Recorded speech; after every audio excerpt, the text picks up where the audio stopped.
Out of every team in the NBA, the Orlando Magic might be the most interesting.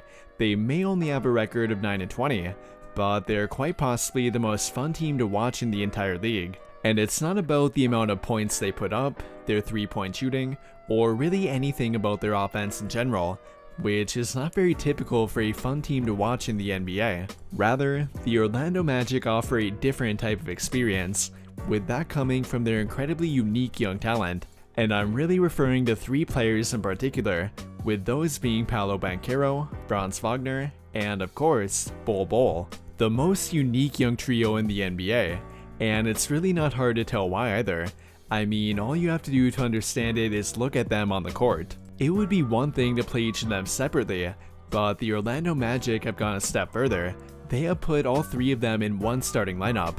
Not only that though, but between Wendell Carter Jr. when he's healthy, and Franz Wagner's brother Mo Wagner, they have routinely had a starting lineup containing 4 players who are at least 6'10", which is something that no other team in the NBA has even tried to do. Even going back to when big men ruled the NBA, nobody even came close to doing that routinely, and especially not with them all being able to shoot from 3. But that is what the Orlando Magic are doing right now. And perhaps the most intriguing part about it has been the emergence of Bol Bol. A once highly touted prospect, he soon became an afterthought while playing for the Denver Nuggets. Between not being healthy, along with simply not getting playing time even when he was healthy, many people had completely given up on him. And that included his own team, the Denver Nuggets, too. Following Bol Bol breaking his foot last season, they traded him to Boston for pretty much nothing, and then Boston traded him again for even less not long after that. In fact, they actually gave up an asset to trade him. Boston dealt an unprotected second-round pick, along with cash considerations for a heavily protected second-round pick purely to remove him, along with PJ Dozier from their payroll, and that led to Bol Bol landing in Orlando, which ended up being the perfect place for him to be. A rebuilding team with a very open mind, and a ton of minutes to go around. They are exactly the type of team that Bol needed, and not only him, but for other Reclamation Project players too. I mentioned Mo Wagner before, and he was nearly out of the league before coming to Orlando, but fast forward to now, and he is looking like a quality center who could have a 10+ year career. Although, their biggest Reclamation Project could turn out to be former #1 overall draft pick Markelle Fultz, who is quietly turning his career around with the Magic. If not for the unfortunate reoccurring injuries, I would be willing to bet that Markelle Fultz will be regarded as one of the better two-way point guards around the league. Now, that might sound a bit ridiculous if you have not been keeping up with him, but he has truly become a quality point guard, both on offense and defense too. Following being traded to the Magic, Markelle Fultz has put up nearly 12 points, over 5 assists, over 1 steal, and is shooting an efficient 46% from the field. Not quite what we were hoping for when he became the #1 overall draft pick back in 2017, but he definitely has come a long way, and especially when you factor in all the time he's missed due to injury. I've even heard a lot of Orlando Magic fans picking him for their most improved player prediction, and it's becoming more and more likely that at least somebody on their team will be a notable candidate. Between him and Bol Bol, they have already been catching the eye of many fans, and I would be remiss not to make a case for Bol Bol, who I have personally been having a lot of fun watching. Coming into this season, Bol Bol had only played in 53 total NBA games, and many of which involved him playing in garbage time.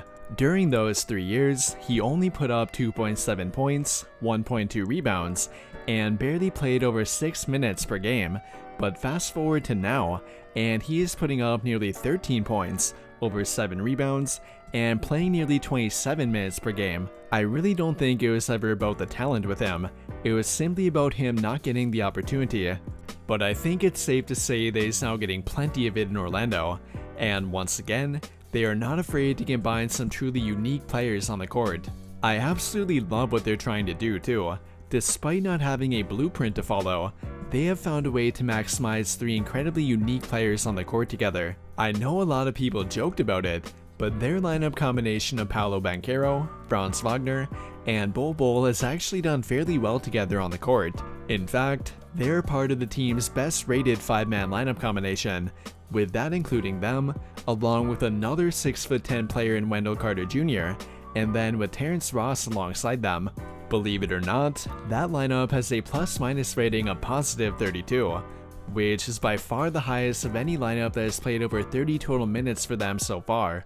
Now, it's definitely not all gone well for them, as they quite obviously have a long way to go yet, but I love the fact that they are trying something new, and developing their young talent while doing it. If you have not tuned in to an Orlando Magic game yet, then I highly recommend you do so.